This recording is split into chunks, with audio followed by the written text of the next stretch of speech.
Oh,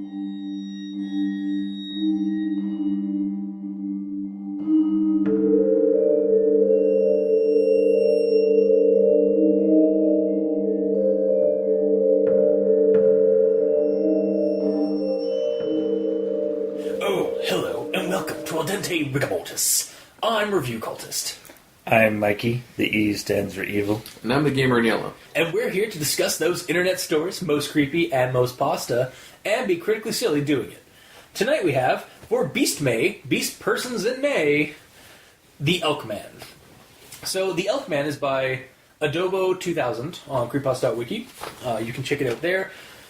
And so, yeah, like we said, I think last episode, we were going to lean away from the dogmen of, like the dog folk, and move over to the antlered folk of Beast Month. Or Beast May. I guess Beast Month would have been a better name for this thing. Oh, whatever. You'll fix it in post. Or not. So, yeah, we're going to tackle the Elkman, or a story about the Elkman. So, rundown. This guy named Jack Barnett, 26. He's being committed to an asylum after he's committed. I don't know if it actually says he committed a murder or anything. I think just like he's committed a crime and is going to an insane asylum.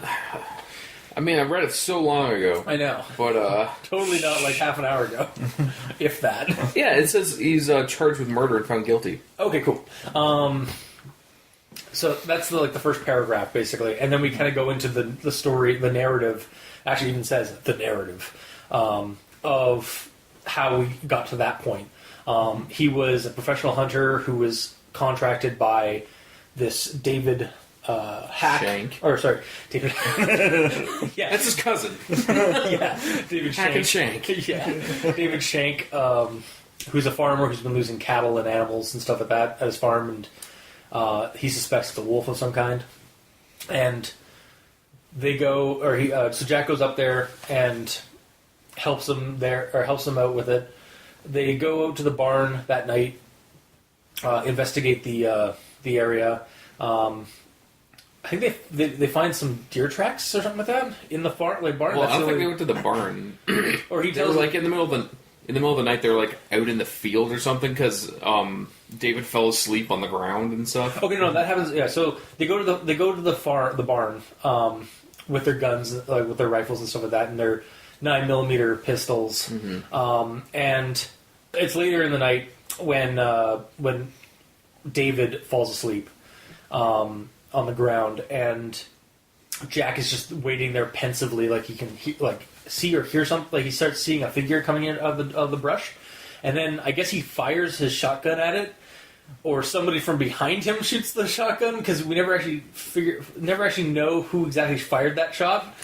I like that in your description. Like, I guess this happened. It's kind of the way it's written. I know. We'll get into that. And he shoots this deer, and then he's really just taken aback by how what he's done, and passes out. Yeah, like how sick it is. Yeah. It's not like how sick. It's like the wound. I guess all the intestines and stuff come out of the wound or something as the deer just drops from the shot, and he's sickened by it and faints or passes out.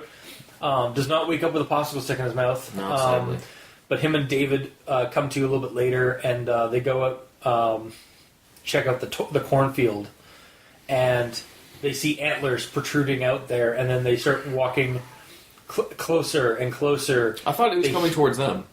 Was it coming towards them? I thought they were walking. I thought it was coming right for them. Which means that they're totally allowed to shoot it and or use a flamethrower on it. Well, the distance shortens, but there's no explanation of who's moving in what direction. It's almost like a boom, boom, boom, boom. All these just 5 feet away. Description. 4 feet away. Description. 3 feet away. 2 feet away. 1 feet away. Click, bang. But yeah. So, anyways, they inch closer, and then shoot the thing with both barrels, and they kill a moose. Which, really. I guess their guns, they did specifically say that their gun could blast through some through 2 inches of metal or something like that. Or why is it weird to imagine? I don't know. I can't imagine it. I can't can't imagine. Yeah, but moose are fucking hard to kill. You can hit a car, or hit a moose with a car, and the moose walks away. Mm-hmm. The car doesn't, though. Yeah, the car drives away.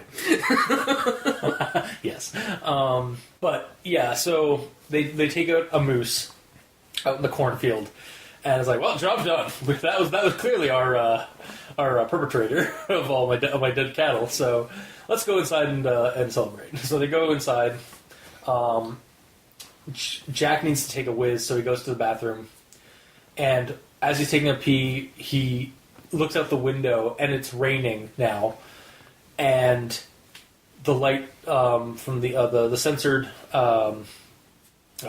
motion censored light on the porch goes off, and he sees this humanoid figure with antlers, standing away, facing away from him, and it's just he can't get he can't take his eyes off of it, and then the lights go out, and then they come back on, and it's right there, and it's got pale eyes, and it's this horrible creepy grin, and then light goes off again, light comes back on again, and it's gone, and then he hears. Does he hear it? No, he just walks out of the house. Goes out to the barn to the checkout to investigate, or goes outside and follows his tracks. Follows the tracks, yeah, and sees that the tracks go from human to deer. No, deer. Right, goes from deer. He's following these deer tracks, and they go from deer to human. Human hands or human feet? Hands. Okay. This other hand-standing monster. Yes, exactly. Yeah. Or he's just got hands for feet. Yeah. That's one of my notes. Yeah. It was one of my notes too. I'm glad they ruined that. So yeah, thanks. Then he goes, he sees that, and well, that's really weird. And then he hears a scream from over at the house, so he runs back out over there, and the creature has David's limp body in its hands. And then it just kind of confronts Jack, and Jack just closes his eyes. And then we cut to the next day or so. Cops come in and show up, and they find David's body impaled on a tree with a bunch of holes impaled through him and stuff. And so it's got, and there's a shotgun at the foot of him, so it's got to be a shotgun blast that killed him. Mm-hmm. And they find, and so they convict Jack of the murder of David. Mm-hmm. And then we get to the biology of the creature, or a bio thing of the creature. Mm-hmm. For some reason, of the name, the origin, a bunch of it's missing, but then a description of the creature, based off the account, that's kind of contradictory. But I'll get into that in my notes. Did you mention how Jack is now insane? Yeah, Jack is insane. Trial now. Yeah, and then we get a picture that Jack's sister found 2 years after he was committed to the insane asylum. I guess, in the attic. So I guess it's a picture that Jack made when he was 6, because that says Jack 6 on the photo, and it's basically just it says Jack AG36. Yeah, so maybe he was 36. Maybe, or he's backwards because he's 6-year-old. Yeah, and it's a stick man drawing of a little boy holding the hand of a giant antlered man with Angel over top of the antlered man, mm-hmm. And that's kind of the end of the story, right there. So let's just go into grammar Nazisms. Mm-hmm. So first off, the story starts off rather formal, procedural, like a procedural account, mm-hmm. and in the present tense, almost like it's going for like a legal document style, like the account of this person kind of thing. But as it goes on, it goes into past tense, and slips a bit more into a suspensive narrative, which I wouldn't mind if it didn't start the way it does, like being kind of like trying to be like a more of a legal account or like an official document kind of thing, and then it kind of starts telling the suspenseful story. always a balance. I find it's always a balancing act when you're trying to do that kind of sort of narrative, because you're trying to make this believable, but then at the same time you're trying to make it more suspenseful. Also, kind of drags you out of the immersion, because somebody wouldn't be trying to make a story like an account suspenseful, or like it should be like you should be able to do that of its own accord, not trying to do it like this one is. It kind of like switches narrative or switches how the story is being written as it goes on, or just slips into that. And then my first actual quote is David Shank offers all the information he has on the attacks. Shank noticed that he would find one of his goats missing and would spot a cow corpse. So I feel like the information of the attack could have been separated from the rest of the paragraph. You kind of just slip into the information, and it for some reason when I read it, at least the first time, and I guess now still, it rings a little awkward to me. Like, it should have maybe been bullet points, like what happened in the attack. Well, you're also looking at it as in you're wanting it to be the factual account, like you started reading it like. Yeah.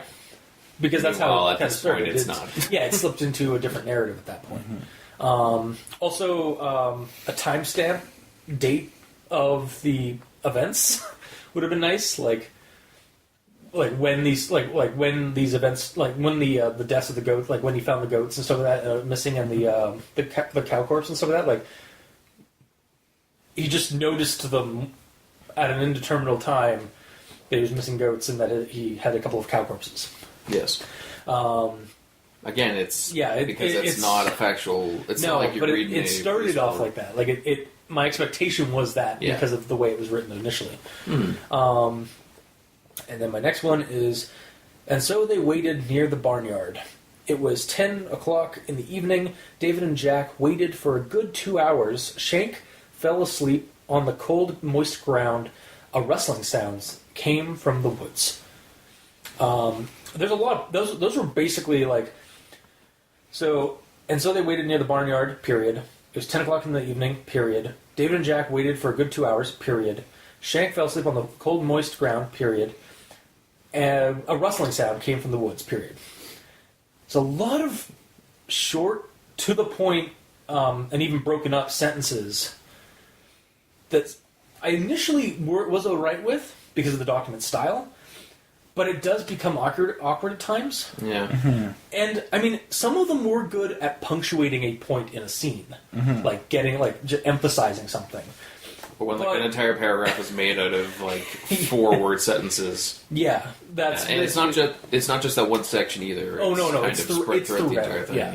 Also, my issue here was David and Jack waited for a good 2 hours, period. Shank fell asleep on the cold ground. And then a rustling sound came from the woods. There's a little bit like a lack of some missing information I felt between certain some of these short sentences. Oh, you don't assuming what could have been happening? Yeah, not now. Oh, okay. Good. I'm rubbing off on you. Or I can have varying opinions on varying different stories. Oh, really? Can you? Yeah. Really? Oh, yeah.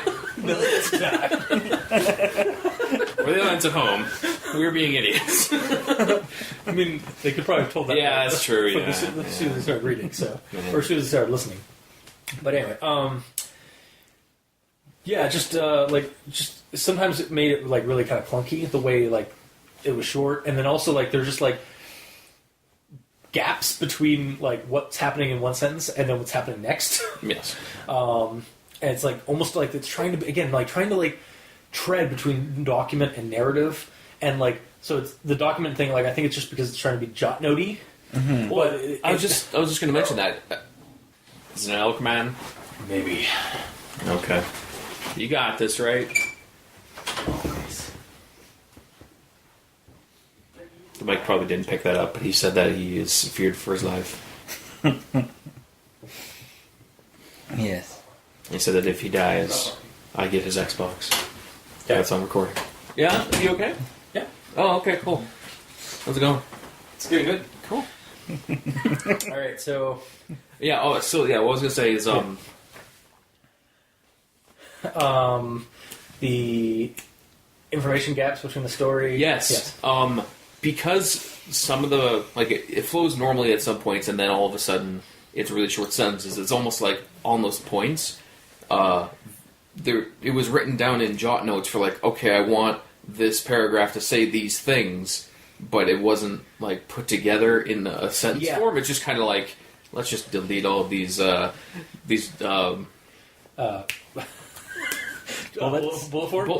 all these bullet points and just kind of squish these together and make these a paragraphs. Yeah.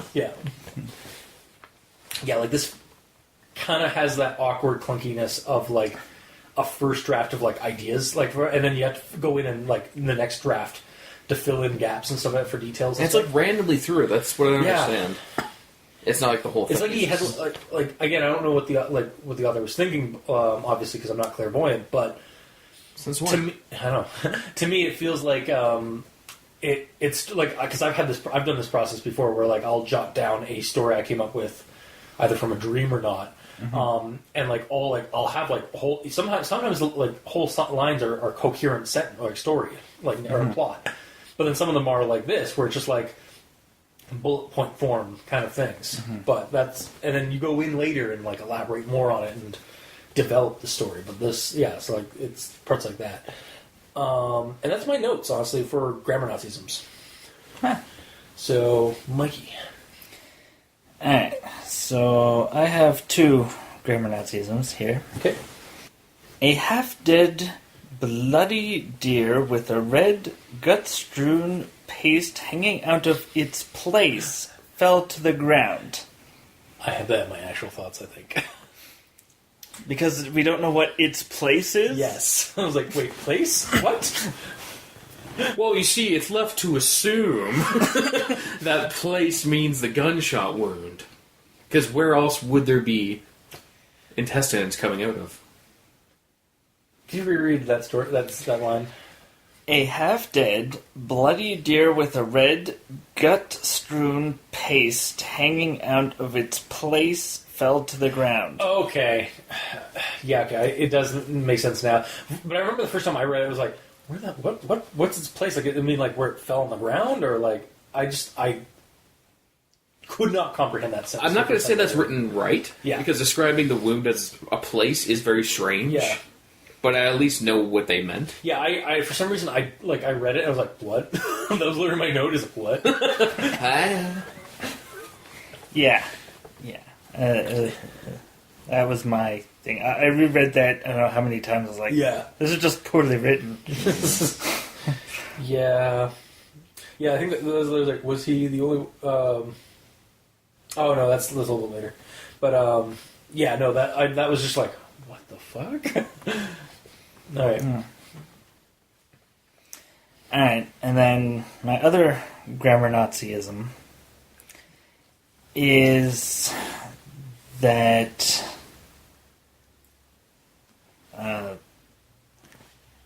he has a sentence at the end of a paragraph that continues into the next paragraph, but without it in the next paragraph, it doesn't make any sense. Okay. So, the beginning of the paragraph is same as the others, it was written with holes. But the end of the previous paragraph is a fresh corpse of a cow. Yeah, that should be down there. Yeah. Also, is it written with holes? Yeah, actually, I did look up ridden. There is you can use ridden for riddled with holes and stuff like that. Riddled is the better one, I think, or at least the more common one that you can use. But ridden, I actually looked up at dictionary.com. One of the options to use for ridden is full of something. It's ridden with something. Yeah.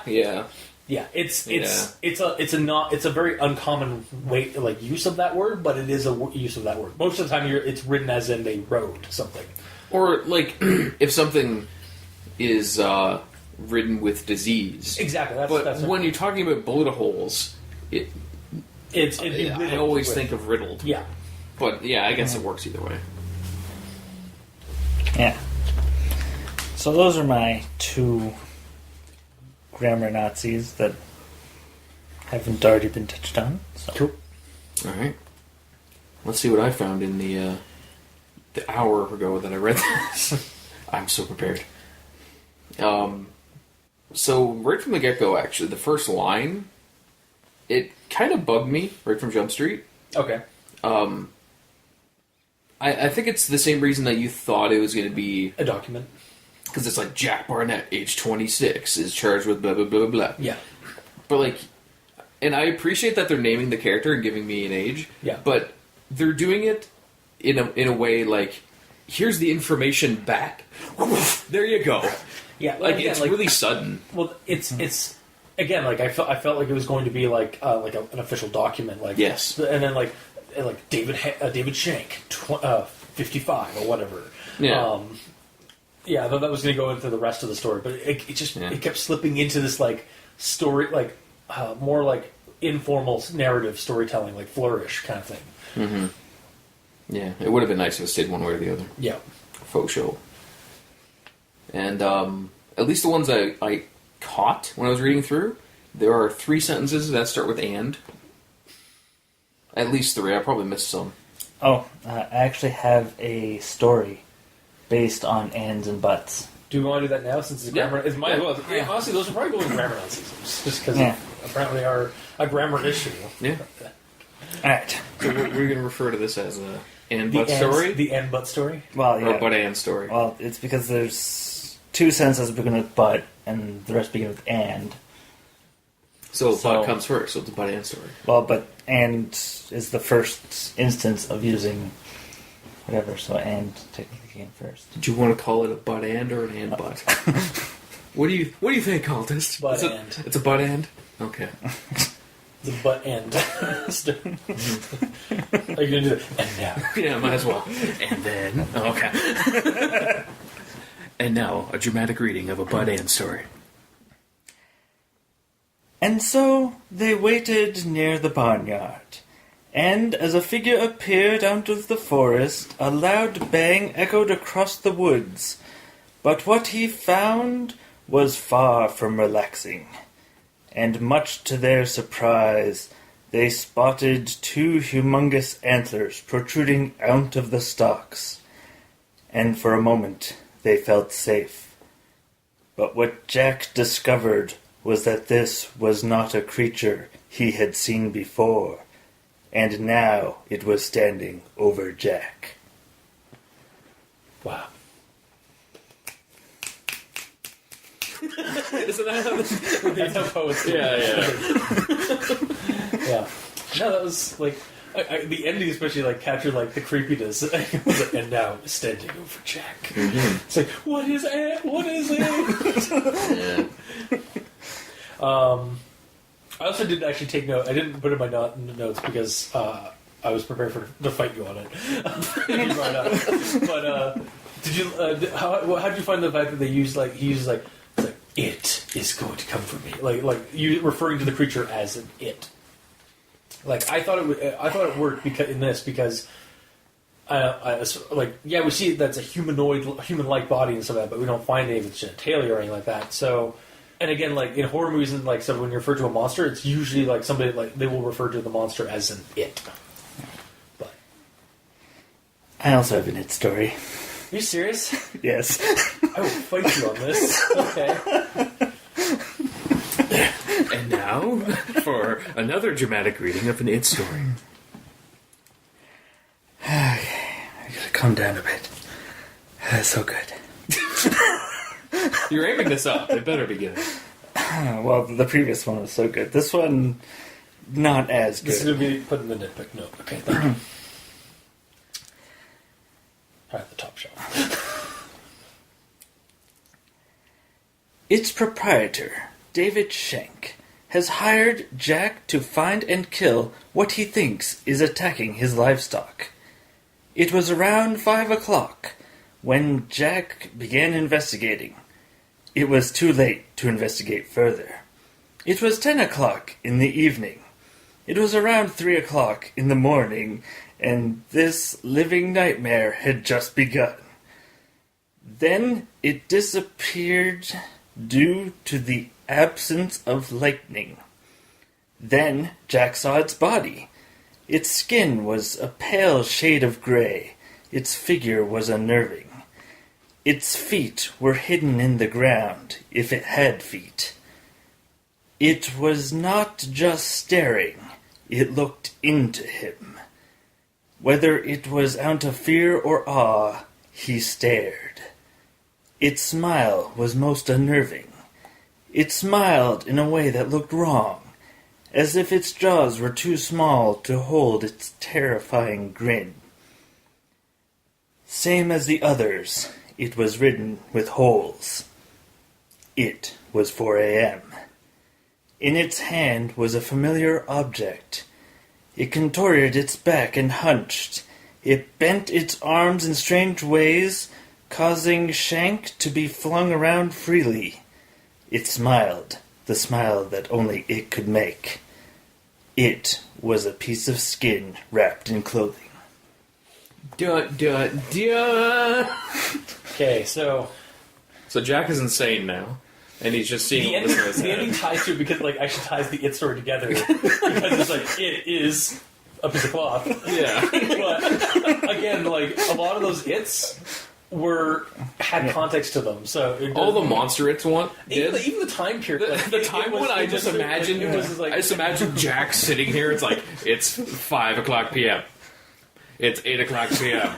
and he's just sitting there doing absolutely nothing for this entire Yeah, for the time. eyes at home, Gabriel was literally just like staring away from me and then just turning his head whenever he'd speak. Yeah. And then, And then like as soon as it mentions like it was a nightmare, and Yeah. then it's like. But it wasn't anymore once the lightning. the nightmare was gone. Once the lightning wasn't there, it's like, oh yeah, right. There's no lightning, so it's not that bad. yeah. Then the monster shows up, and now it's also riddled with holes. That's another thing. And, But it was just a... But it is also 4 a.m. That's its name, so it has a name tag on it. Hello, my name is 4 a.m. Yes. Also, it throws shanks everywhere. Yeah. It's just throwing knives, like improvised knives, all over the place. Jesus. Yeah. Well, I like how we just made like the more creepy monster than just like I mean the creature itself is creepy in the story, but like I like how we made it more threatening. With Yeah. shanks everywhere. Yeah, yeah. with the radial shank attacks. Well, when I read the ending, I saw more of it throwing Shank around, and then Shank is the piece of skin wrapped in clothing. So it's actually Shank is the monster, and he's taken off. Oh, What a revelation! wait, what? Shank is the monster. Wait, no, he does. Shank is the monster all along. That's not how that actually is it? No. Okay, I didn't think so. I was just like, wait, what? Because But I'll it get could into be. I'll get into my later notes about the bio. could be. About the bio piece because there's a My God. yeah. I'll get into it when I get to my bio thing because like I have some issues with the story in terms of like That's pretty good. properly detailing the creature. Okay, Why are you looking at your notes? Yeah, Still my I turn. know. Sorry. I apologize. Yeah, that it story was kind of better than the Banan story. Yeah. Mainly because it just had sillier visuals. So it's good. I could take that off the top of the nitpick nook. That's, Maybe put it on the first shelf. That's about yeah, it. you put it at eye level. Yeah. Yeah, but it's still in the nook. Yeah. Yeah. Okay. That's fair. We'll switch out the and story will go to the top, and then the it story goes to the bottom. Sure. Yeah, sure. Nothing will ever nothing will ever take the place of the original it story. Well- It came in full force. Honestly, this one's almost as good. I don't think so. Okay, well, it's like the original one is actually at eye level. It's like presented there, and that. The other one's at eye level. It's like a This little one- bit this below. one's at eye level, but it's like off to the side. Yeah.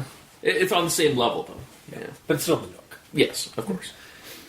So moving on. So when Jack is sitting in the woods with his shotgun, Yeah. like the first time, nothing's really happening, and so he's sitting there in the woods for hours, and then all of a sudden it says like he inches his finger toward the trigger. Meanwhile, there's nothing happening. He's just sitting there. He's like, oh, my spidey sense is tingling. Yeah, that is literally my next. That's going to be my first actual thought. And then right after that, wait, why is that even here?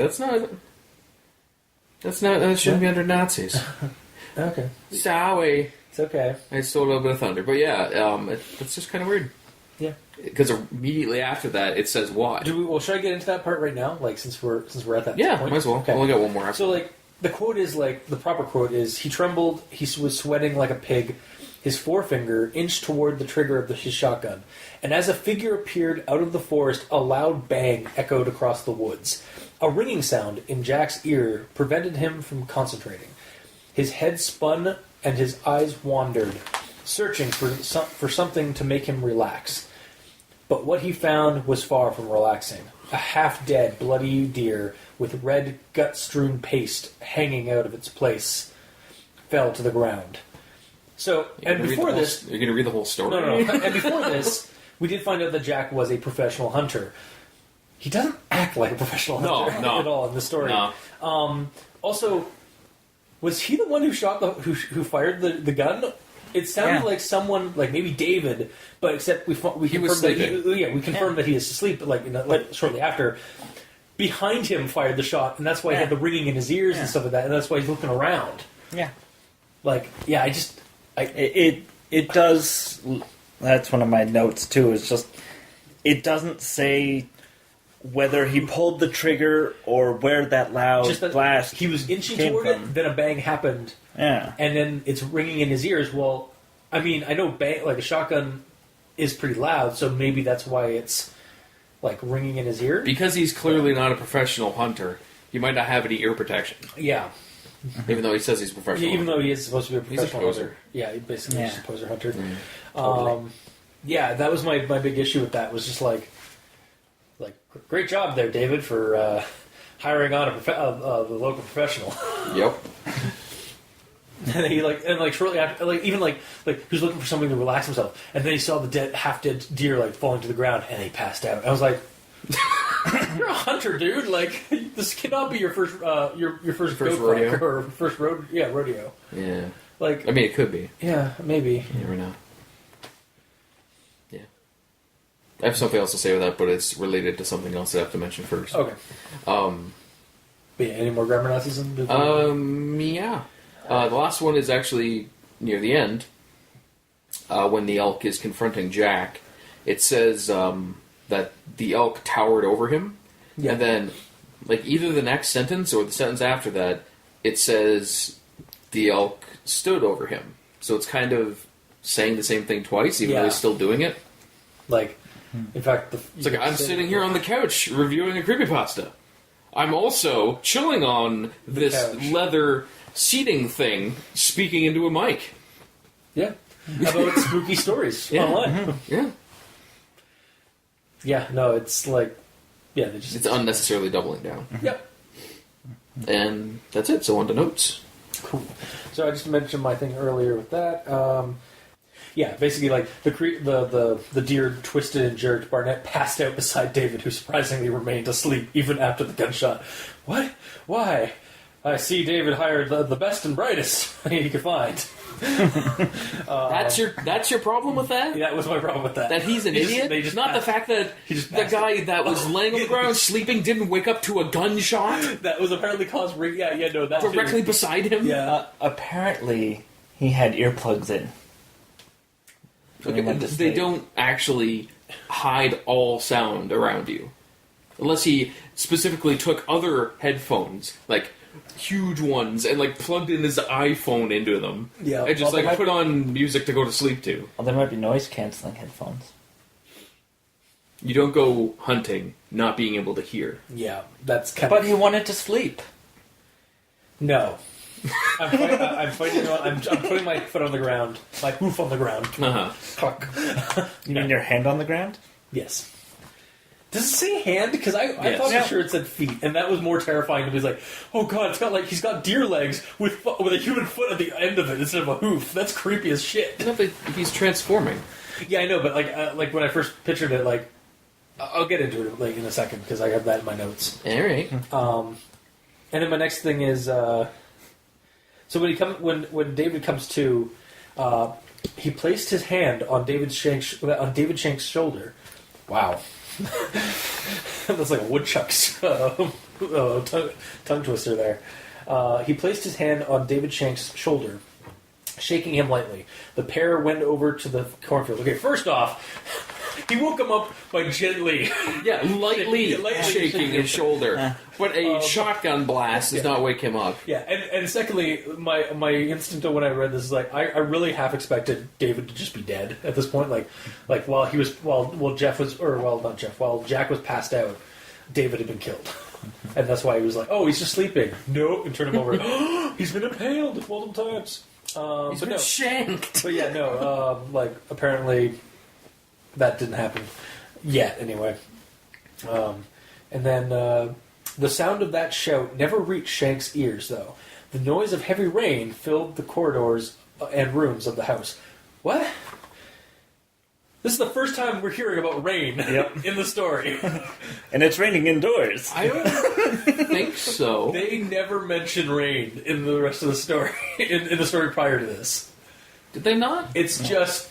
Yeah, there's no details about the atmospheric conditions at night. Is this the same scene where it's like, there's no thunder, so it's not that bad, or whatever?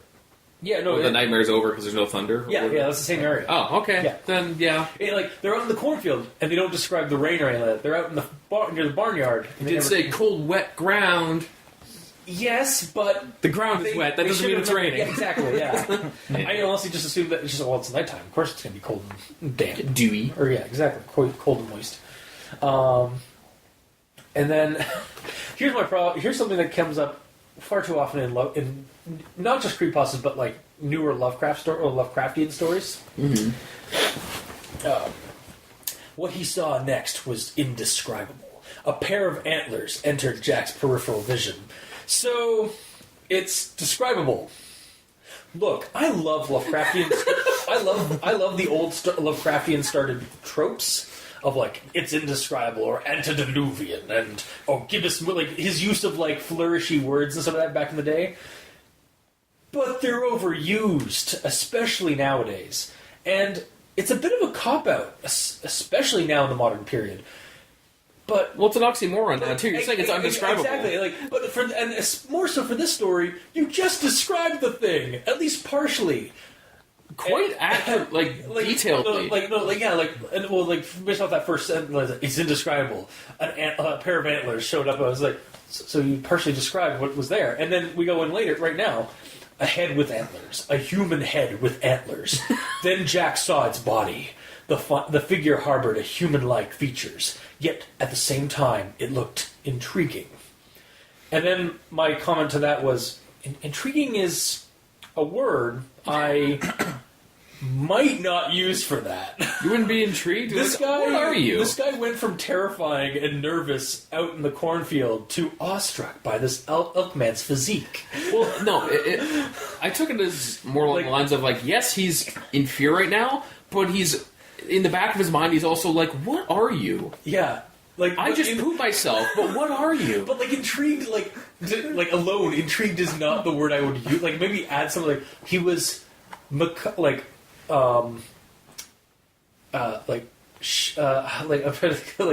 be a better word? He was, go ahead, find it. Nervously intrigued, or shakingly intrigued. I can't help notice you keep using intrigued. No, intrigued. I said like I fucking said a minute ago. Intrigued is not the word. It's not the word I'd use alone in that part. I might add something onto that to make it so it's not just you were intrigued. Because it's something for me when I read that, it was like he went from being terrified to starstruck. Yeah. Oh, his physique. It's just I don't know why. Just keep going back to his physique. Yeah. Specific part of his physique. Yeah. The antlers. Yes. Damn antlers. Yeah. And then the next thing I have is the legs. Jack had seen legs like these before, except that they were attached to the body of a deer. These legs were very long and slender. Its feet were hidden in the ground, if it had feet. And to my note on that is, I think that that'd be unnerving, or at least really weird to look at, if it had deer legs with human feet. Also, honestly, when it described the deer legs, I also would have expected it to have deer hooves, so you really didn't need that last bit. It does. No, it does, but the way it's described is like... You can't see them. Yeah, because like if it had just kind of goes straight... Yeah. No, I get that, but it's just like the way it's like, so wait, is its feet like under the mud? And It could be, but from the angle he couldn't tell. Yeah. I don't know, it just feel weird like it's like if it had feet. And I was like, okay, first off, does it have human feet? Or, like, why is that there? Like, it just kind of helps to confuse me as a reader, and me particularly as a reader for the story. So yeah, I assumed it's just because they're hooves. So oh yeah, no, like just immediately go down. They don't go out, so Yeah. it's not clearly able to see. Yeah, no, what's going on.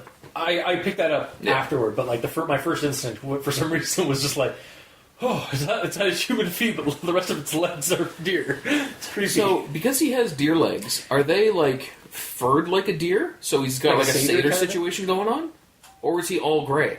That's another question. Like, it's not really described that. Like, I mean, we have a shitload of other details, undescribable descriptions. Indescribable, yeah. Yeah. But yeah, no, it doesn't have a. I don't know if they're shaped like deers or if they're literally deer. It could be taken either way. Like that, it had its legs are no, like it would have to be furred because otherwise, like, why else would you describe it? Like, I've seen them before. They're like, but they belong to a deer, not a human. Like, I don't know, just odd. Again, I will concede this one in this story that a little bit more details for the creature could have been used. Or if it's undescribable, Properly. make it undescribable. Yeah, don't make it like I can't even describe this thing. So here, let me describe every single little again, thing like about okay, it. so again, like I love Lovecraftian stories and their little tropes and stuff like that. Like I can't describe it. Let me describe the creature, the tentacular monstrosity before. So it's describable because it's a tentacular beast. And like I get like the original concept was that like it's indescribable in that I've never seen something like it before. It's just an amalgam of like random like blobby like forms and stuff like that. That's indescribable. A better word would be like incomprehensible. Yeah, like I can't fully grasp what I'm seeing right now. But this is like, what I can, it is. I can make like what I can see is like tentacles or like things like that. But like a lot of times nowadays when people use that, like it just comes off as a cop out because like, or like just as kind of like a bad trope because they're like, oh, it's indescribable. Let me describe it. It's like okay. You really should have just gotten rid of that line. Yes. Because it is describable. Hence why Yeah. we've been mentioning this repeatedly. Yeah, banging that around. Yeah, just kicking that dead Elkman or that dead cow carcass in the. Yeah. In the place? Is that what it was? Yeah, in the place, yeah. So my next thing, darkness, then light again. Jack froze. Sorry. As soon as you started, like, darkness, imprisoning me, all that I see, absolute horror. Nice. Okay. Darkness, then light again. Oh, shit. Sorry, I did it again. Sorry. It's just the way that you said it, like with the accent. Go ahead. Darkness, then light again. Jack froze. The thing was now looking into Jack. It was not just staring, it looked into him. Jack was frozen. He didn't stop staring back. It was love at first sight. Just, again, silliness aside, this would be actually a really creepy moment to happen if a very familiar creepy moment, like in stories, like where like the light goes off, the monster's gone. Or like the light goes on, the monster's not there. Light goes on, the monster's there. Yeah, exactly. It's He teleports in front of you and he rolls in an X-ray so he can look inside you. It's like, let's see. Yeah. As you said, looking into him. Yeah. Well, like gazing into his soul. Or he's just a doctor and he's just checking to see if he's okay. Yep. Oh, and it could be a love story because he was intrigued. Yes, he was. By his physique. And they apparently know each other. From beforehand, right? Uh-huh, yeah. Yeah. I'm starting to question you, Cultist. Here we go. Okay. So, yeah, here's the part with the deer tracks from earlier that got me confused because Okay. So, he was now looking at the deer tracks, and he followed them into the forest. What he found was shocking. The deer tracks morphed, in quotes, track by track. The who's became hands? Human hands imprinted on soil. What? You just described this humanoid thing, and now it's transforming from deer to human. Does it, as it goes deeper into the woods? What? That's your problem? Yeah, like the creature isn't indescribable, it's just contrarily describable. Like they keep like for me like this creature like is always like when we first encounter it, it's already half human, half deer creature or half elk creature, and then as he follows the tracks into the woods, it goes from deer hooves to human hands and stuff like that. The rest of it could be morphing into other weird shit too, though. Well, yeah, it just comes like it's just weird. Like, why is it? Like, I would think that it would start going from deer to human hands as it was coming out of the woods, not going deeper into the woods. Well, It's an undescribable monster that could have any ability that it wants. I don't know, just and it's also like a werewolf turning back into a human. It can be walking any direction, and it's going to happen. okay. So, like again, that issue then, if it's walking away from the cabin or from the house and going into the woods, that's where he follows it. Then its feet are hands. Yes. When it transforms from its deer legs to its human legs. Yes. But also, again, this is some weird creature that we don't understand. So for all we know, it could just be walking around with its head up here and its legs down here, and then it could just go and just switch around at will. I mean, that is also true, and it threw me off because like we were given one set of this creature, and then we're given a completely different thing for this creature. It's just like, to me, it contradicted a little too much. It's not completely different. I understand. I don't know. I found it contradictory. I found it undescribable. Yeah, fair enough. I mean, I guess in that case, the indescribable term, like the trope, is accurate for the story. Because you can describe this all you want, because you see everything. You can't comprehend it. Yeah, so it should be incomprehensible because I can't comprehend. Like what? But yeah, they use the wrong Lovecraftian term. Yes. But yeah, were you going to say anything extra about that? Because that was something you guys had an issue with, or did I bring it up when I said that its hands are apparently its feet, or it has hands for feet? Yep, that's pretty much my note. So it's like that girl from Aeon Flux who has hands for feet. Or it's the Dogman hobos. Yeah, or the Dogman hobos, where they're trying to hide the fact they have dog hooves. They had deer hooves. Yeah. Okay. Right. So moving on. Jack nearly vomited. He leans in closer. So this section, and that's just one line. What? Jack nearly vomited. He leans in closer.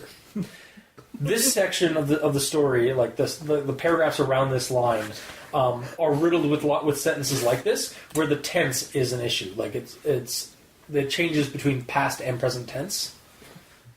I just don't understand his thought process, because he's like, I gotta barf. It's like if I had a barf right now, instead of me finding like a bucket or something, I'm like puke against the wall, so it like splashes back in my face. I think in context that like he's in the bathroom and like, oh no, I don't know where that is, but like the sentence, like the paragraphs around this have like kind of, they switch between like past tense like words and present tense in the next one. So like that's what I was getting at with that line, as an example anyway.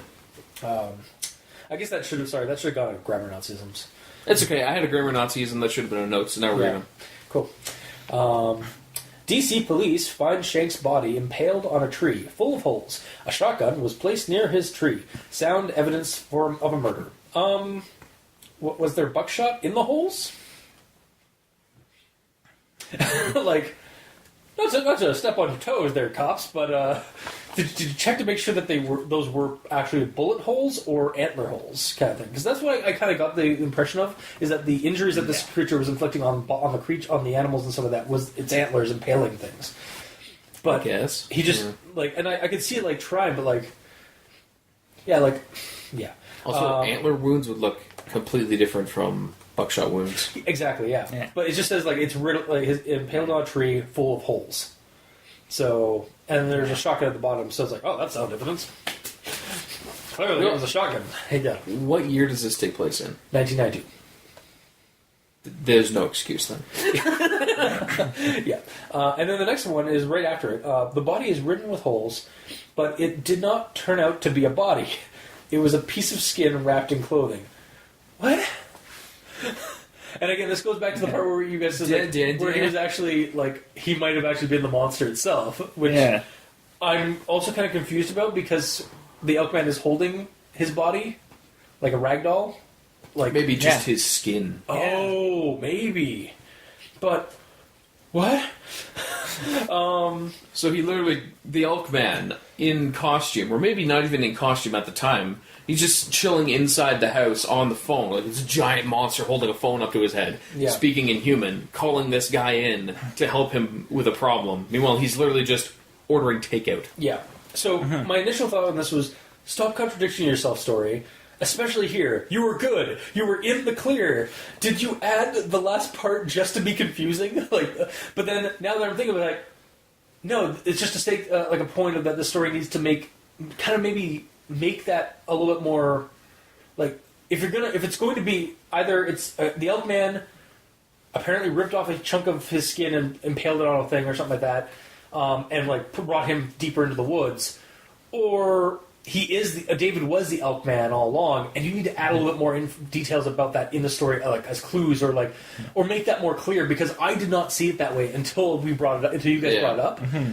I kind of was at this point I was just so confused by that last description. I was like, what? Then it's a body they found impaled on this thing full of holes, and the shotgun. Oh, that's it. But wait, it wasn't a body. It was actually just a piece of skin. And it says it's a piece of skin. Yeah, so how could you get from a body from that? Yeah. That's one of my notes. It's how can you... Yeah. If it's a piece of skin wrapped in clothing, how can you mistake that for a body? Yes. It's just kind of another trope situation of just idiotic police in stories. Yeah. Bumbling cops. Yeah. And then the next one is... The only thing he said throughout the duration of the trial was, he's going to come for you, all of you, one by one. Then he'll take me, the Elkman. To which I said, title drop and credits. This is recorded that he said this during the during the trial. Yeah. But yeah, and then my next thing... Oh, I still got punched. So this is now going away from narration to the biological information and origins. Do we want to go into that, or do you guys have anything more for the narration section? All right. So, for my notes, the very beginning, they think it's a wolf. Yeah. And yet, the carcasses seem to be riddled with holes, about 10 of them. These were deep, gaping holes, unlike any that would have been left by a wolf's teeth. Yeah.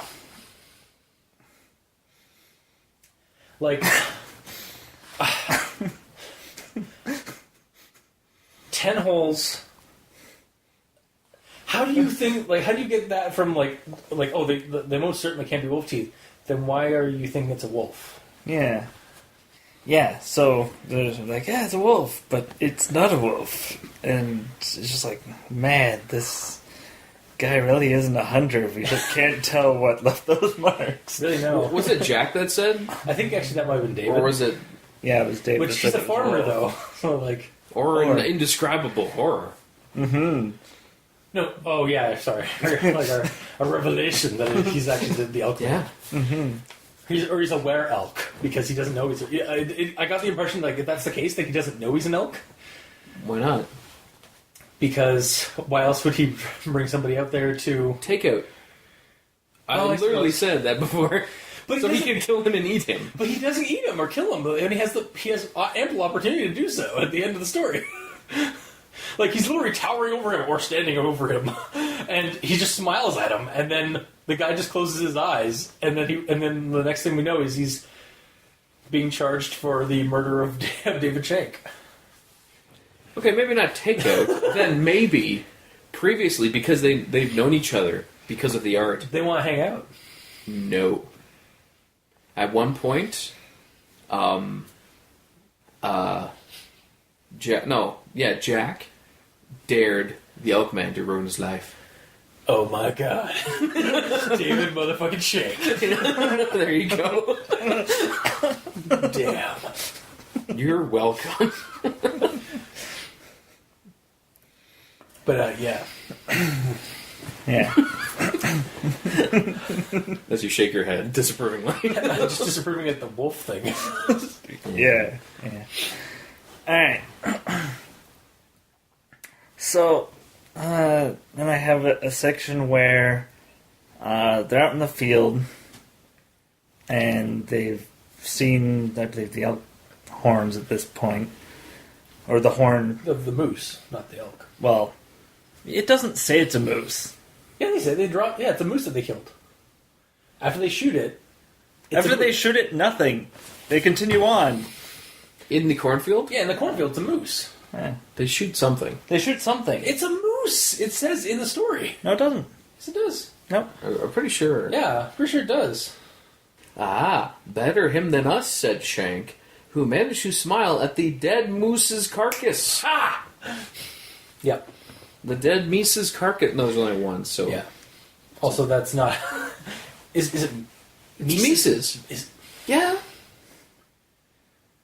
It literally is. Anyway. Alright. It is. Yeah, it's... You don't believe me? No.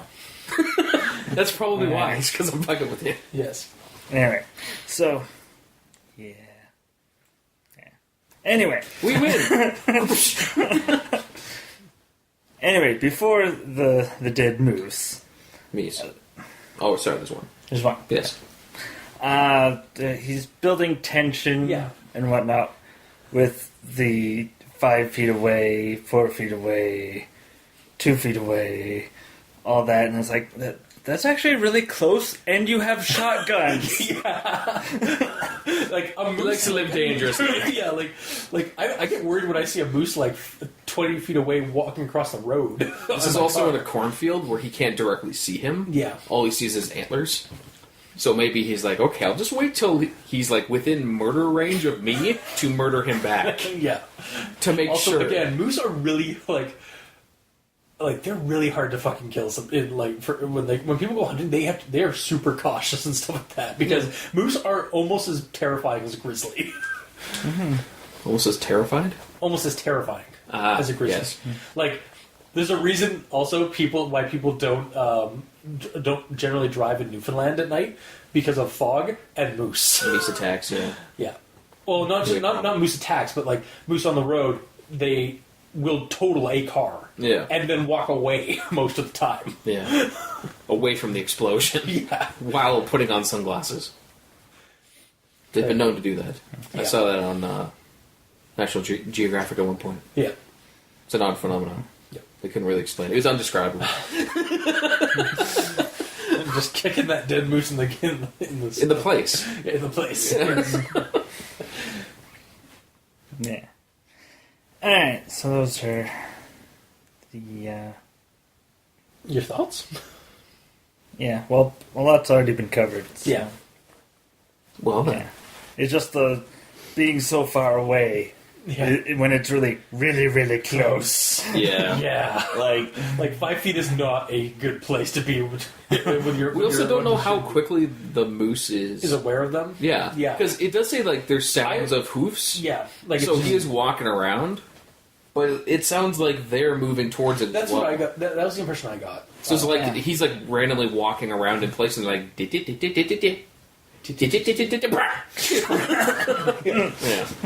Yeah.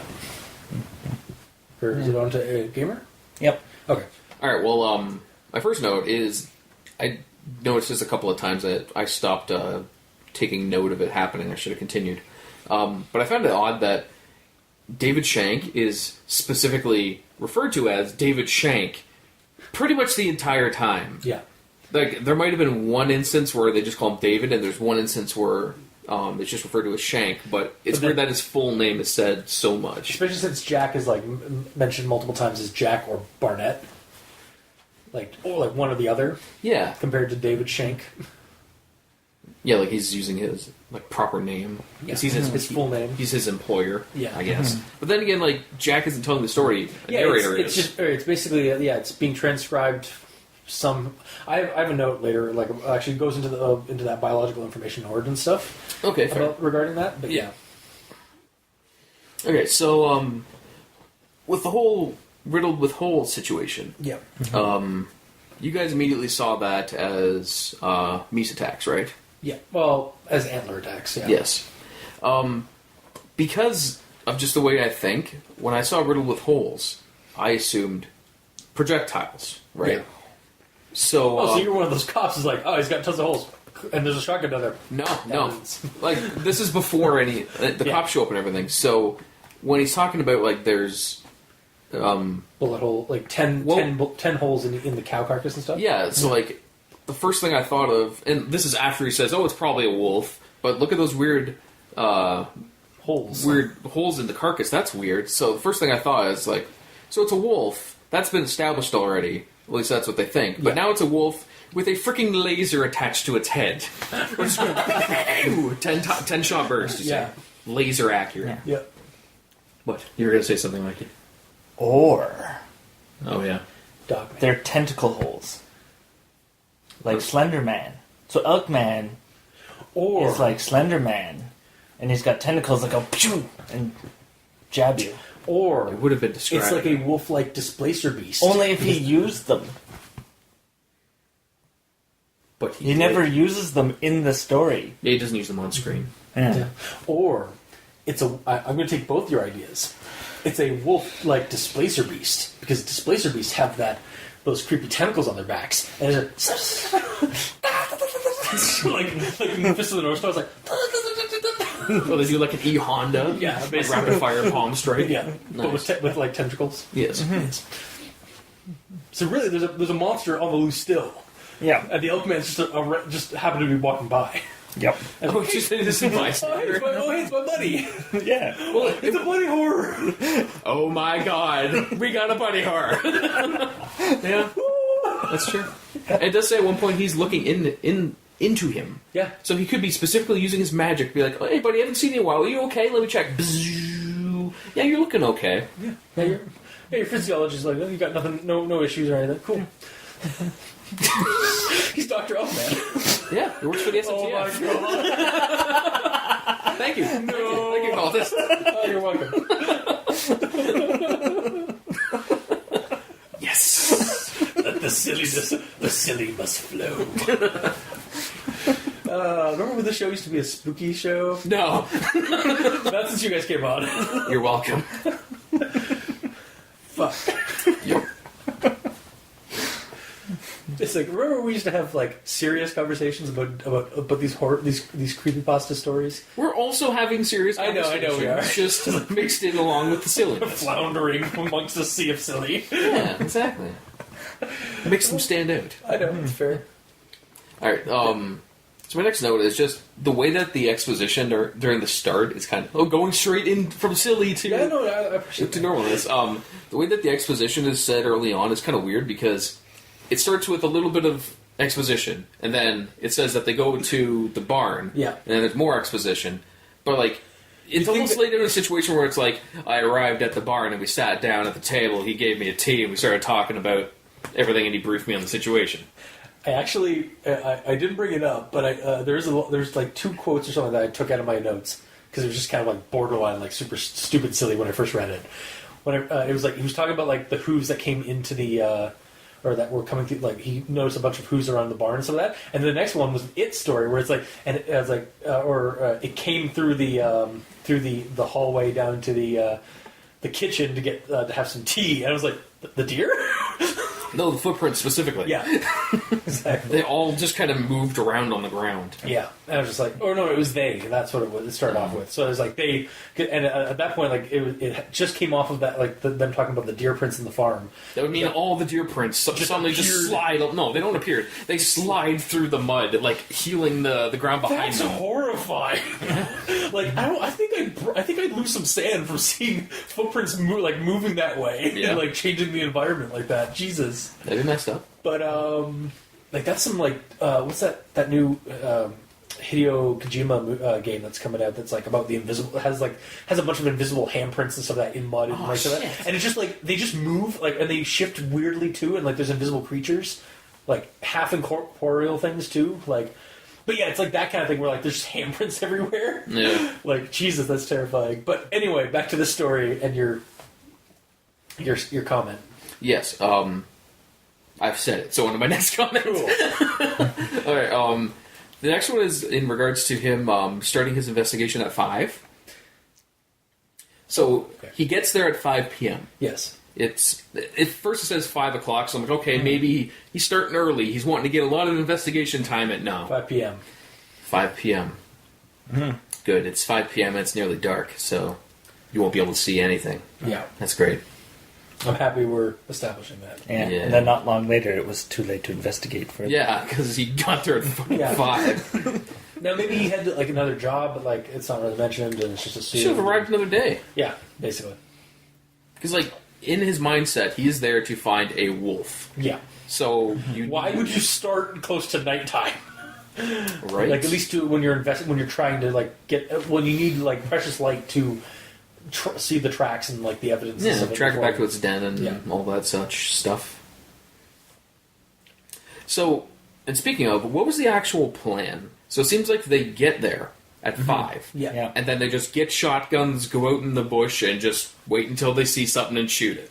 That's their entire plan. Basically. That's how hunting typically works. Although, when you're They're actually... just shooting every random animal they see, though. Yeah. They literally are. But the problem is, it's hunting versus tracking, so they don't actually track anything to find they just it. kinda They wait. just sort of do the basic hunting. It's like, yep, we're going to sit here and not make noise until something shows us. Yeah, basically. I wonder if, like, feel like this is them on day 2, and David Shank, he has, like, terrible short-term memory. So he wakes up that morning, and he sees a cow riddled with holes. He's like, shit, what happened? And they both have terrible short-term memory. So he calls Jack over. It's like, oh, shit, what happened? Meanwhile, the day before, they shot that. From just hiding there and shooting every animal they see. Yeah, or David just did, and then he called Jack over. Yeah. Thinking that like something had happened. Yeah. Yeah, I really feel like maybe he should have like looked for somebody who's actually a tracker, not just a hunter. Yeah. Because Well, they kind of go hand in hand. Yeah. they do, but like obviously Jack is not like he says he's a professional hunter, but come on, his behavior in this, I don't think so. The character is, I guess, it's just possibly the author doesn't know the best way to describe actual hunting methods. Yeah, well, it just seems like if he was a professional hunter, he wouldn't be so freaked out at a dead deer. True. Or like and pass out from like you killed a deer. Oh no. Oh no, I shot it into place. I'm not supposed to do that. Yeah, like Oh, the place. Yeah. no. He said he shot it into place. Yeah, the place. That place right there. Yeah. I think I know where you're going. I don't like it. Yeah, I don't like it either. Anyways, let's move on. Okay, fine. So moving on to, well, sort of the same thing with shooting. So these 12-gauge rounds that they're talking about, I did a tiny bit of research on this. Like, I kind of already knew this, but I wanted to make sure. So, a shotgun does not really have very good penetration, especially when talking about shooting through steel. Yeah. And it's described that these 12-gauge rounds will go through 2 inches of steel. Yeah. So, when they're talking about shotguns, I immediately thought they were going to be using buckshot, which doesn't go through shit. Yeah. Because it's a spread of little BBs. Yeah. They hurt, but they won't penetrate. Slugs might go through 2 inches. Yeah, Maybe, I don't know. I'm not a gun expert, honestly, so. Well, from what I saw on like forums when I was quickly looking this up, a slug will go through like an inch maybe, but I don't know about 2. Because they're not really made for like penetration, because it's like just a huge chunk of lead that you're just throwing at it. It needs to be like small, pointy, and going really, really quick for actual distance. Yeah, you need some of that penetration. Again, it's why I'm kind of I'm not a huge expert, but I kind of scoff at like them taking down a moose with 2 shots, just because They like shot it once. They shot it once. Well, both barrels. I mean, that's what I mean. Like 2, they shot it with 2 guns. Did they? At least that's what I figured. Well, I didn't with see one shot, David that's even shooting worse. anything. Okay, if that's the case, then that's even worse, because I don't think you can take. Again, I'm not an expert. If there's somebody who's more of an expert at hunting moose, comment. But like, I don't think that you can take down a moose with 1 shot. Double barrel shotgun, and they're using video game logic. Yeah, that's true. Because they couldn't shoot it at 5 feet away because it would have been popcorn. Yeah, that's true. Yeah. That's very true. Yeah. But yeah, if they're using slugs, though, it would probably kill it. Yeah. If they were using slugs. But it doesn't say. It just says 12 gauge rounds, Yeah. which could be anything. Yeah. Also, is there such a thing as a 12 gauge slug? Yeah. Okay, I'm legitimately not sure. It's like okay, shotgun shell. It's got the propellant in the bottom. It has a cap on the top, and With the a rest bunch of it of is just filled with a bunch of Yeah. BBs. A slug is the same thing. Just all the BBs are taken out, and you put there's in a just single chunk. a single huge piece. Yeah. So I always thought that was just, again, I'm not a gun expert, but I just thought that was like what we call a 1 gauge. Because I thought the gauge was like how many Technically. BBs there are. Or You're how not many pelts are in wrong, there. but a slug isn't a BB. It's actually I don't know the shape of it, but it's more bullet shaped than just a sphere you're shooting, Fair enough. as far as I know. Yeah. But yes, moving on. Yeah. So, the next point that I couldn't comment on earlier. So they're sitting in the woods, the figure appears, and then all of a sudden, there's a loud bang, a ringing sound is heard in his ear, preventing him from concentrating, his head spun, and his eyes wandered, searching, blah, blah, blah. So, there's two things I thought of. One, it being possible, like one being a possible answer and one being a silly answer. I'll start with my silly answer. So, the first thing I thought of, because of what I've mentioned before, was the loud bang from the wolf firing his laser. The ringing from it going through his ear, Yeah. right? And then the impact on him, making his head literally spin around, with his eyes wobbling around like googly eyes. Because he killed him. Jack? Yes. Okay. Because he's a wolf with a laser. Apparently. And what's the serious one? Or the non-silly one? That was a non-silly one. And, and the wolf is also Butters. Goddamn Butters. Well, he didn't aim for the dick. Yeah. So, he still plays. Yeah. Or plays, yeah, that's true. But yeah, the other one, so this is the way I figured it went down is he saw the shape, he shot it without checking to see what it was, and because he's a terrible hunter and has no ear protection at all, or he assumed he did so he wasn't braced for it and he like hurt his ears because he has a really loud gun, so then he turned around away from the creature that he just shot instead of confirming that it's dead and not coming towards him to murder him, to orient himself. Yeah. Yep. So all bad logic, but I'm assuming that's what happened. Yep. See, and a slight in the middle ground between the serious and silly one explanation is that he saw the figure going, he whipped around, put the gun over his shoulder, and fired. Why? That would explain why he had to go turn his head and whip his head around to see what he shot, and also why he's a ringing in his ears because he put it right next to his fucking ear. Yeah, that's possible. Oh god. Because he'll shoot stuff, he just doesn't want to look at it because blood grosses him out, as you see. Yeah. Yeah. So when he turned around, it's like, ugh. Murder. And then passed out. Yeah. Yeah. Stupid. It's not described very. It's a very confusing description of like him shooting this deer. Would you say that this scene is undescribable? No, it's just convoluted. Yeah. And then after he shoots the deer, I didn't realize he passed out because of the blood. Yeah. Like, does it specifically say that? I mean, he says. Or is it assumed? Because I actually have the whole freaking thing. But he was looking for something to relax. Like he was sweating and like really nervous about the whole thing. Fires the gun, then looks around to find something to relax to. But he found was far from relaxing a half dead bloody deer, and like the whole thing. And there's a scene where it's like where the hell is it? As he saw the creature twisting and jerking, he passes out. So I guess like maybe like he doesn't like the fact that like he didn't kill it fully, so it was like twitching and that was what grossed him out. Maybe like was the fact that it was. So instead of putting it out of misery, he just passed out and the creature was dead, like died of its own accord, basically. Again, a really shitty hunter. Yes. Because he effectively just let it die Very painfully. Very painfully of its own of its injuries. Yeah. Like Jesus.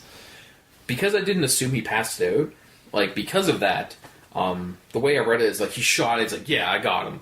I'm gonna go take a nap now. And just leave the body there. Yeah. It's like, oh, hi, Dave, how you doing? Just lays down and cuddles up with him a little bit. Yeah.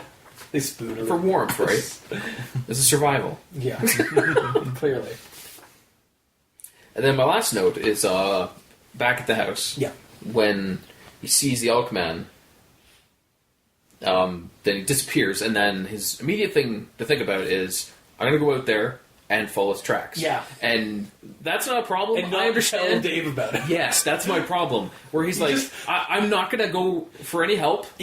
I could counter that he's in a daze of some kind, but that would have to be properly described. I felt like it, when I read it, I felt like it was kind of just like he just wandered, like he just like weird. I just like walked out kind of like in a daze to follow the tracks because Here's the other thing. he's so intrigued.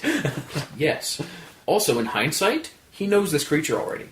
He didn't know he knew that creature because I mean, again, the story doesn't say that he knew it from, like, he didn't remember it or anything like that. Oh, true. That's what I'm trying to think of.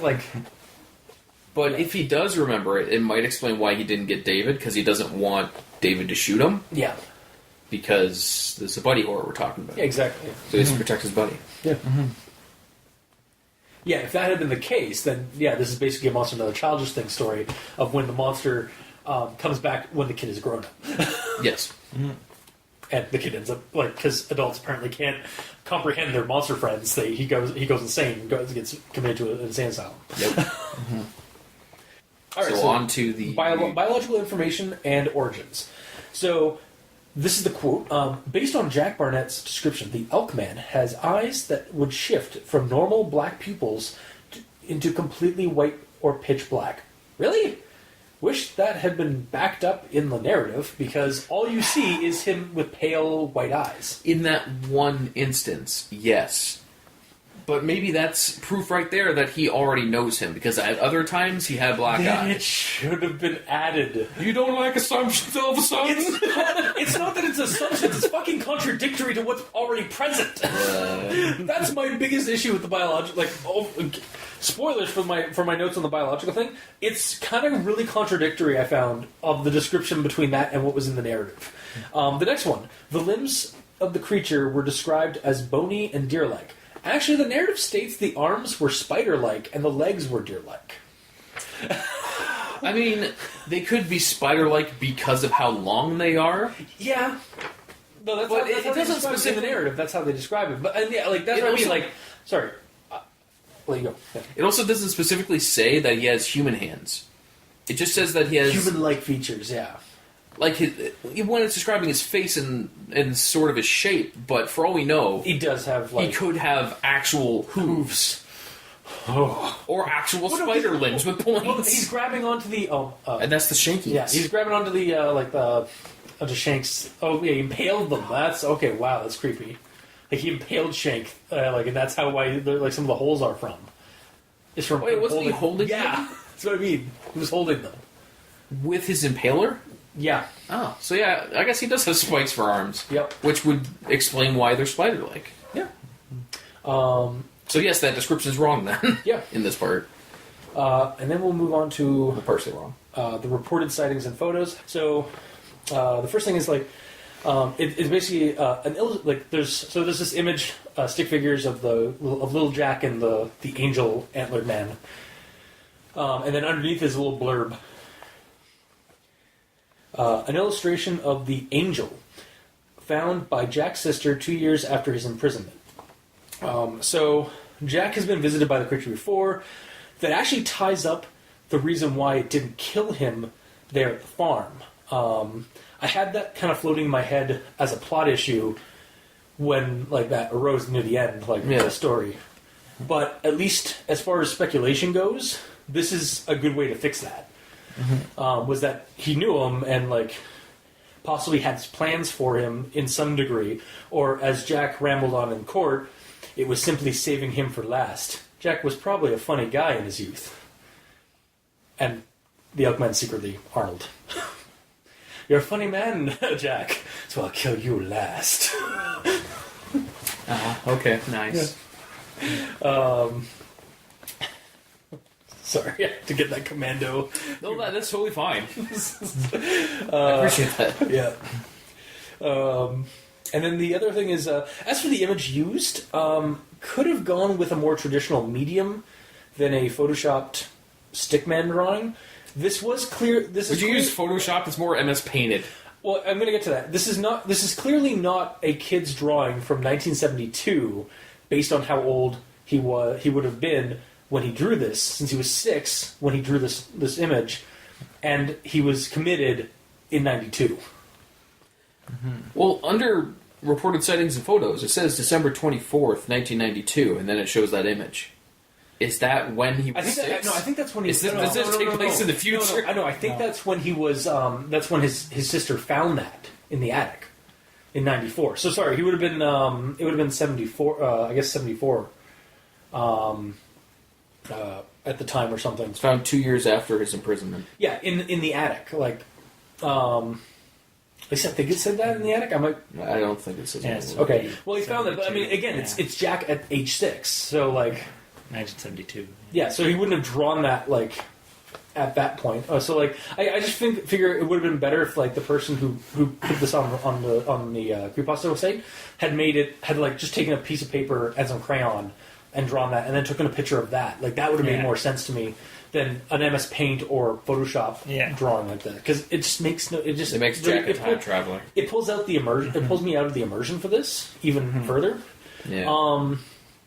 Well, I mean, like, it's a really complicated picture, so yeah, I know. I kind of need digital medium to do that. Yeah.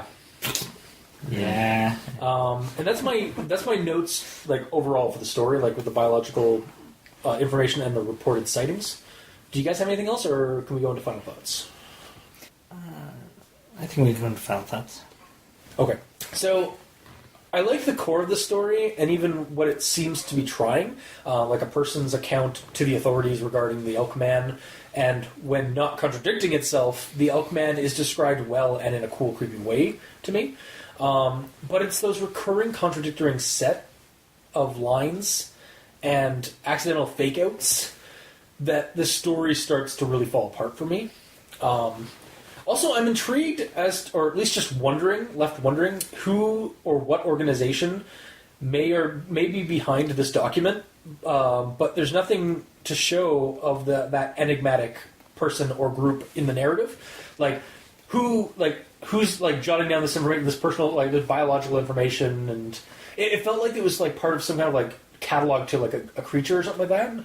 It does say end of information based on police files. Yeah, but I mean, like with the biological information and origin, like, I don't think the cops would have like that kind of information on like a creature that is clearly in what they think is just in this guy's head, right?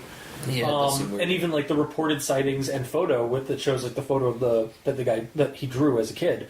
It just, like, I feel like there might be something hidden that the writer like had planned, or maybe in their head, like they had this like set up, but like they never like added anything into the story to show that there's some kind of like monster hunting group or whatever like cataloging this. And then my note says, "I the others about the SNTF connection for an in-joke's sake." But yeah, like, for he real, knows this quite well. Yeah, but like, yeah, because like I feel like the SNTF or like an SCP kind of organization, like I kind of get the feeling that this is a document from one of those kind of groups. Yeah, but we don't have any like outward information to kind of like set that up, because there's nothing mentioned about them. It's like the Illuminati or something like that. They're like not there's no evidence of them, but like this is just out there. It's like, well, who put this out there? Who's setting this up like a cataloging for this monster and its sightings and stuff, or its encounters? I mean, who's setting it up for the first couple of sentences? Yeah. Oh, and the first couple of sentences, and then these like the next again, two like, sections, like the narrative, biological information and origins, the reported sightings and photos. Like, it's all set up like a document, but it slips out of that document narrative into another narrative type, and we have no inkling as to who's behind this document, aside from an author. It just felt like there should have been there was something more going on, but we don't get anything from that. Like, it's left for, like, not even assume, just like leap into the void to try and like find, like, create your own like narrative behind it. Essentially, it's just the narrator telling us that this is a thing in the world. Yeah. And I kind of like this is good. This would be like if for RPG use or something like that. This would be a good like maybe not good, but this would be a document you'd use as like for the seed of a scenario of like Delta Green or like some kind of like monster hunting organization. Like, oh, here's the document that we have on the Elkman. Like, this is all the information we have of it, kind of thing. But as far as the story goes in its present form, I couldn't really recommend the story. I might be able to partially for the creature's description and potential, because it is. I like the monster and I like the idea, the core concept of the story, but the story's execution is kind of falls flat for me. Mm-hmm. So that's my final thought and recommendation. So, Mikey, the stands for evil. Alright. So, I feel that there was a missed opportunity to have a glowing red nose. Have it be Rudolph. Yeah. Well, it takes place December 24th, 1992. In Washington State, right? Oh, no, D.C. But, I mean... Yeah. It's still... Sorry, I completely... that went over my head. It's like... So it's in the middle of winter. Yeah. And he just sleeps on the moist... It's raining! Exactly! Okay, hang on. Wait, does it happen in December? Or is that just when the court thing happens? Pretty sure it's the account of... The court trials took place on the 14th of February. The incident took place 24th of December. So Christmas! It is... There is no I rain. totally gapped on that. Everything is covered in snow. And there would not be a lightning storm in... Like, I could maybe buy it if it was in Oregon, like, or in Washington State, but it says it's in Washington, D.C., which is on the... I think Washington, D.C... They're more northern than we are. Yeah, they're... No, like, the West Coast generally has more rain than snow. Even during the winter? Yeah. Like California, like, and Oregon and stuff like that. Well, California is more southern. No, but even Oregon, like, they get more rain. It's like, actually, believe it or not, BC, like British Columbia and stuff like that, they generally don't get a whole lot of snow during the winter. Okay. But still, no, like, even to contradict that, like, it does say Washington, D.C., and I don't think that's Washington State. If it was Washington State, I could maybe buy it. Mm-hmm. But Washington, D.C. is totally on the other side, on the New England side. Mm-hmm. And that's definitely snow territory. Mm-hmm. Like, that's where snow crawl, like, inhabits. So that's where we definitely get snow, like, in that region. Mm-hmm. So yeah, I'm kind of like, I guess maybe it was a green winter then or something. Or was it green Christmas? Possible. We've had green Christmases here. We have, yeah. So, but like, that's a really like, yeah. I totally gapped out that it was like December 24th. Also, this guy's working on Christmas Eve. Yeah, right. So it's a Christmas buddy horror. Damn it! We should have put this on. That's 2 times now. Beast May. I forgot. I've had opportunity to put something in another month because of its time setting. Damn it! And that's why the Elkman's coming by. He works for Santa, and he's just stopping by to see what Jack's kids want for Christmas. Yeah. Mm-hmm. But yeah, no, Rudolph, man. Like, he's just basically a Rudolph furry. Jesus. I really think he looked... I didn't envision him as a furry. Well, I mean, furries have different things. Like, they're like different like degrees of furry. Like, some of them are just people with animal like aspects and stuff. But anyway, yeah, no, like just like basically red-nosed Elkman, Rudolph the red-nosed Elkman. I imagined him partially because I'm a Tenno as Oberon from Warframe, who is essentially a deer man. Just like completely fucked up with Oberon in the mythology is basically a deer man because he's a man. He's a king or like the king of the fairies with with antler horns and stuff. So I imagined it's that just like completely fucked up and twisted. Yes, clearly. Yes. Also, that is also even creepier because it's a Warframe. It's a Warframe with a mouth and teeth. Yeah, they don't have those. Yeah, no, they don't. They don't even have eyes. Spoilers. God. If there's any Tenno who haven't done those quests yet, Please leave your hate mail for the cultist. It's not as spoilers. Like you never see them with eyes in the game, like they're models and stuff. Some of them do. They're just a blank face. Aren't Some they? of them do. Oh, really? Okay. Some of them have like lights there Okay, lights. that are eye-like. Yeah. See, yeah, they're just pale lights. He's just seeing, and that's why I was staring into his soul. But anyway, sorry, you're I like that we're introducing this into the Warframe lore. Yeah. So there's a lot of plot holes that yeah. we've sort of pointed out. We broke into this like Rapid fire 10 times. so they can't be distinguished as wolf bite marks or shotgun blasts. Yeah. Just like From the size of this thing, if he is doing the rapid fire stabby stab, the hole's got to be like this big. He's 9 feet tall. yeah, And I don't know a shotgun that can shoot holes that big. yeah. Well, and I do like the twist that we came up with that David Shank is the Elkman. Yeah, that's actually a really cool idea for this. Is that like that's basically why he invited him back? Like Jack, he brought Jack over as for this whole like cover thing, and then he like reveals like I'm actually your best friend that you knew from way back when, and some of that. And it's like, oh, I was wondering why your house looked relatively abandoned. Yeah. And David Shank could just be like a body that he's in. I was actually going to say it's or the Elkman took David Shank's body snatched him. Yeah. Mm-hmm. I'm down. Mm-hmm. Yeah. What a revelation. Yeah. Wrong show.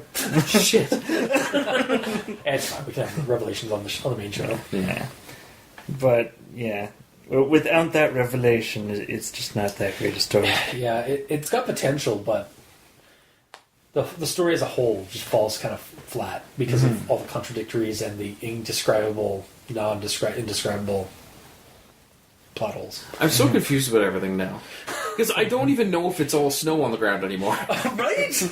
I don't know what's real anymore. It could be raining, it could be snowing, it could be grass on the ground, it could be There could be all snow. Yeah, like he goes into a. Okay, generally when you There's go to a forest, there could be trees everywhere, they could be completely open, there's a cornfield. Yeah. In the winter, cornfields usually are bare. Like they're not like there's no stalks. Yeah. So that would assume that there's no snow on the ground. Yeah, like But it's December. I'm so fucking confused. It's undescribable.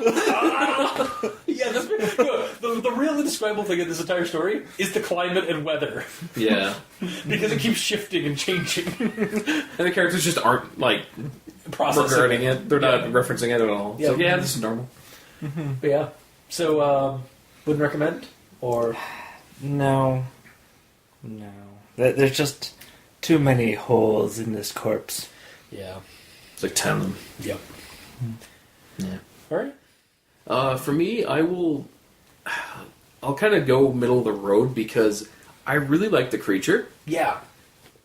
Like, when I first... when I was reading through it, everything was kind of and I was constantly stopping to take notes because I was constantly finding things to either make silly or grammatically fix or question. And then when it gets to the description of the monster, it's like, okay, this is actually flowing nicely.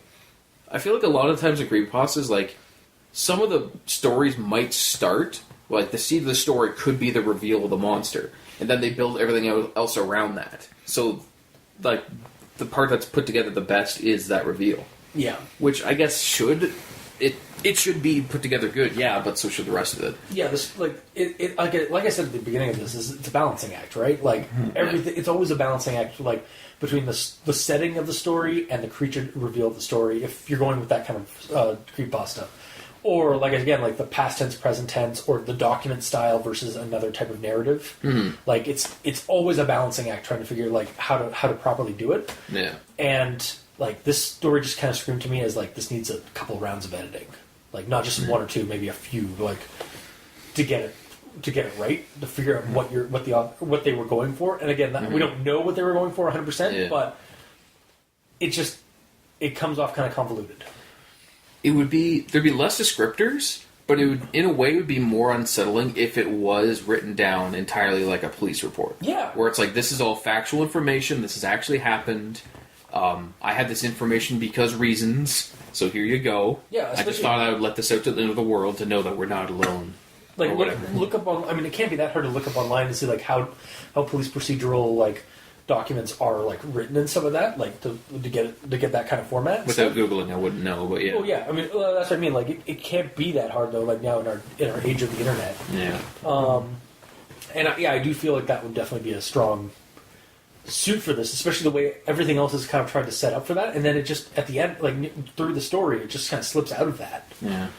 But Because he can't make up his mind. Yeah. But overall, I love the creature. Like I said, the original description of him was really good. I had a very clear view of him. And then after I had that clear view, I immediately thought of Oberon, completely taken over by the infestation in Warframe, so that's cool as well. So the creature I really like, it's just the story doesn't do him justice. yeah, This is the second time that's actually happened recently, where like I like the creature, but the story itself doesn't do him justice. So I'll give it a maybe. Okay. Because it has good and bad aspects to it. Okay. But it's not that long, so it won't take up a lot of your time, so you can still enjoy it. Wow. So no, maybe, and then no, Kinda yes. but kind of maybe. Like because of I'm the most positive one here. I'm actually because I'm actually in between both of you guys in this case because like You're over there. I don't recommend the story as it is, but it had a lot of potential. And I liked the creature's description and stuff of that, but everything else around it fell apart. Yeah. And again, I even like the idea of like the document style, but it didn't follow executed. through. Yeah, with it, exactly. So yeah, that's our week's episode then. So if you like what you heard, and if you didn't, leave us a comment in the comment section below, whether it be on Kiwi6, Facebook, YouTube, or Tumblr. We're on Twitters. Mikey is at the East Ends for Evil. I am at Review Cultist. So leave us a message there if you have any questions or comments. I was going to say concerns. You can have concerns as well. Concerns too. Like if you don't think that we're doing something cool, or if you have some issue with our show, like let us know. Like it's how we improve. You can also leave us a rating or review at iTunes. Haley, if you give us a 5-star review on iTunes, that would be awesome of you. But also review us because I'd like to know how we're doing as well. And you can also send us emails at aldenterigamortis@gmail.com. That's ALDENTERIGAMORTIS@gmail.com, where you can also leave a suggestion for other creepypastas you'd like us to discuss on the show. You can also check out the title cards for each episode at crazonstudios.tumblr.com or on our YouTube channel, Al Dente Rigor Mortis, where you can check out the videos of each episode. And if you'd like to help support the show, you can go to Patreon, look up Al Dente Rigor Mortis, and select the backer tier you'd like to support us at. We have behind-the-scenes content, special episodes, extra or early access, depends on the tier, such as... Al Dente Revelations, where Mikey and me go back to the videos of the past from ADR and listen to what you guys have to say and generally riff on it and specifically target the artist's art. Yeah. To see if there's any problems and missed opportunities there. Yeah. And then at the $5 tier is Al Dente Reloaded, where me and Mikey go back previously to listening to your episodes and read the creepypasta itself without your guys' opinions to hinder or change our own opinions to see how our thoughts differ. Yeah, and you guys read and record those the reloaded episodes first, and then you go and listen to our episodes. We reload and then regulate. Yeah. So you can check those out. And to our backers that are already supporting us, thank you immensely. You're helping keep the hosting bills at bay, and we very much appreciate that. So until next time, I have been your host, Review Cultist. I'm Mikey, the E stands for evil. And I'm the gamer in yellow. And this has been Al Dente Rigor Mortis. Sleep well.